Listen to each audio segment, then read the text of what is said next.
A luz fraca da vela tremulava sobre as páginas amareladas, projetando sombras que pareciam se mover no ritmo da respiração do irmão Roderico. O monge hesitou antes de tocar o couro gasto da capa, sentindo o cheiro de mofo e tempo acumulado. O livro encontrado em uma cripta selada sob o claustro norte não tinha título, apenas símbolos entalhados em uma língua que ele jurava nunca ter visto. A primeira página descrevia uma procissão de figuras esguias, de membros alongados e olhos como brasas, caminhando entre os campos de trigo de um vilarejo que ele reconheceu como Breno, há muito abandonado.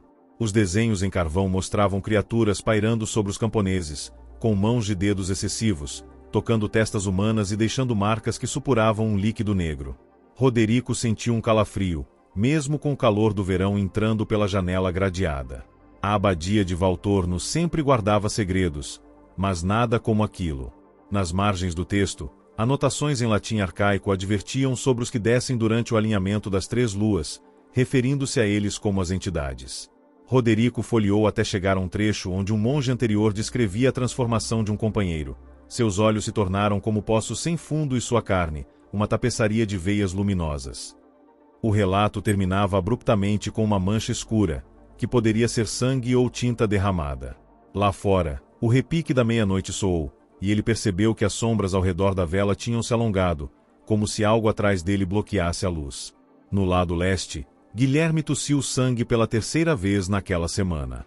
Os médicos da corte falavam em tuberculose, mas ele sabia a verdade. Visões noturnas, vozes sussurrando em línguas mortas, a sensação de garras minúsculas rastejando sob sua pele. Ele havia lido documentos escondidas, esperando encontrar uma cura, mas agora via os mesmos símbolos nas paredes de sua cela, brilhando no escuro. Na noite anterior, acordou com uma criatura agachada ao lado de sua cama. Sua silhueta distorcida pela febre, mas o toque gelado em seu pescoço foi real. Agora, enquanto cambaleava pelos corredores, ouviu vozes vindas da capela.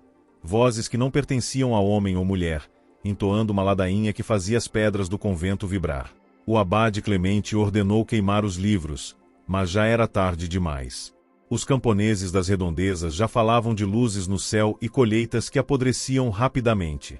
Na véspera do equinócio, 3 crianças desapareceram, deixando para trás apenas bonecos de palha vestidos com suas roupas.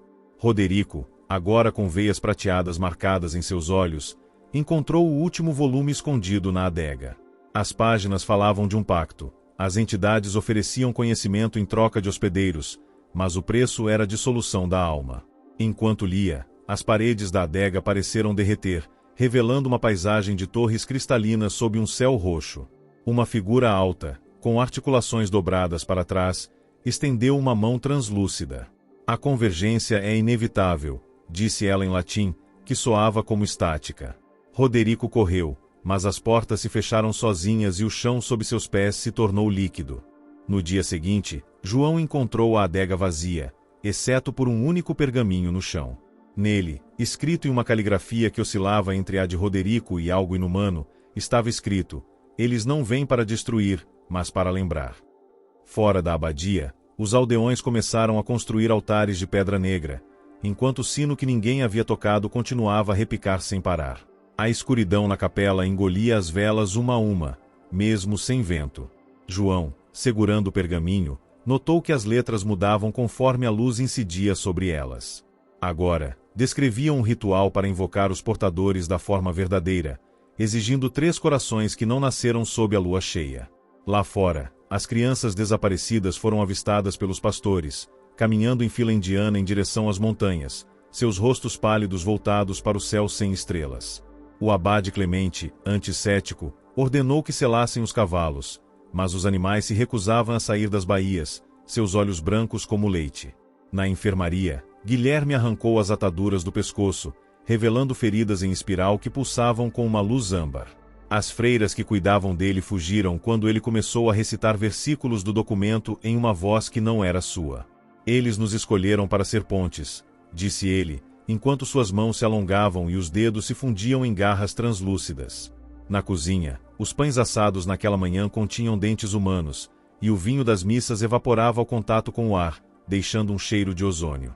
Roderico, agora desaparecido, deixou registros escondidos sob as tábuas do dormitório. Esboços de criaturas com órgãos expostos, ligados por cordões umbilicais a uma massa pulsante no céu.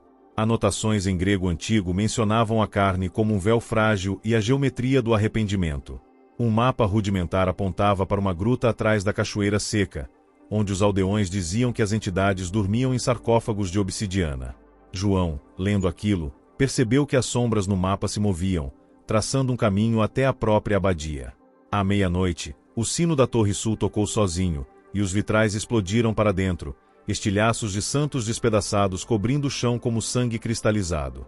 Na cripta, túmulos vazios exalavam uma névoa escura que se arrastava pelos corredores, sussurrando nomes dos vivos e mortos. Pedro, encarregado de vigiar os portões, foi encontrado horas depois com a pele transformada em pergaminho, cada poro exibindo uma letra minúscula de uma língua desconhecida. No vilarejo, altares de pedra negra sangravam um líquido prateado que curava doenças, mas corroía a memória. Camponeses ofereciam seus primogênitos às entidades, acreditando que isso adiaria o grande despertar. Crianças nascidas após o equinócio tinham olhos facetados, como insetos, e seus gritos faziam brotar florestas de cogumelos bioluminescentes nos campos. João, carregando o último manuscrito, seguiu para a gruta, onde encontrou Roderico sentado em um trono de ossos entrelaçados. Suas pupilas eram agora buracos negros, e sua voz ecoava de lugares distantes. Eles sempre estiveram aqui. Nós é que somos os visitantes. Atrás dele, nas paredes da caverna, pinturas rupestres mostravam astronautas medievais adorando discos voadores. A caverna exalava um zumbido baixo, como o som distante de um órgão. Os dedos de Roderico, agora translúcidos, traçavam os contornos das pinturas, fazendo-as brilhar em tons ultravioleta. Eles nos deram línguas para nomear o mundo, murmurou, mas nunca perguntamos seus nomes. João tentou recuar, mas suas pernas afundaram no chão que havia se transformado em uma massa gelatinosa. Das paredes, criaturas escuras com membros articulados deslizavam, seus corpos mudando para cada movimento, às vezes humanos, às vezes algo com antenas e mandíbulas duplas. Na abadia, o sino parou de tocar abruptamente. O silêncio foi seguido por um coro de vozes infantis entoando uma melodia dissonante. Os monges restantes, reunidos na sala capitular, viram as páginas do salmo se reescreverem sozinhas, descrevendo sacrifícios em línguas que eles não conheciam, mas entendiam. Pedro, agora uma casca oca com runas gravadas nas veias, se levantou e caminhou em direção ao altar, carregando uma hóstia que se contorcia como se estivesse viva. Na aldeia, os cogumelos luminosos explodiram em uma névoa esverdeada, e os camponeses que a respiraram começaram a vomitar órgãos em miniatura. Crianças com olhos facetados lideraram procissões até a caverna, carregando tochas com chamas negras. João, preso na substância pegajosa, sentiu sua pele descascar, revelando camadas de símbolos dourados sob a carne. Roderico sorriu, mostrando dentes que se multiplicavam em fileiras infinitas. A carne é apenas um acordo temporário, disse ele, enquanto uma das criaturas atrás dele estendia um terceiro braço, segurando um coração que batia em sincronia com o de João. O céu sobre Valtorno se rachou, revelando uma camada de estrelas desconhecidas. Discos metálicos desceram lentamente, tocando o solo com um som que fazia os ossos vibrarem. As entidades emergiram, suas formas oscilando entre sólido e gasoso, e tocaram os aldeões, que imediatamente começaram a construir estruturas impossíveis com pedras flutuantes. Na abadia, os vitrais restantes agora mostravam cenas de astronautas medievais adorando entidades cósmicas, como se o tempo tivesse sido dobrado. Quando o último monge caiu, sua mente inundada por visões de naves espaciais enterradas sob catedrais, a caverna começou a desmoronar.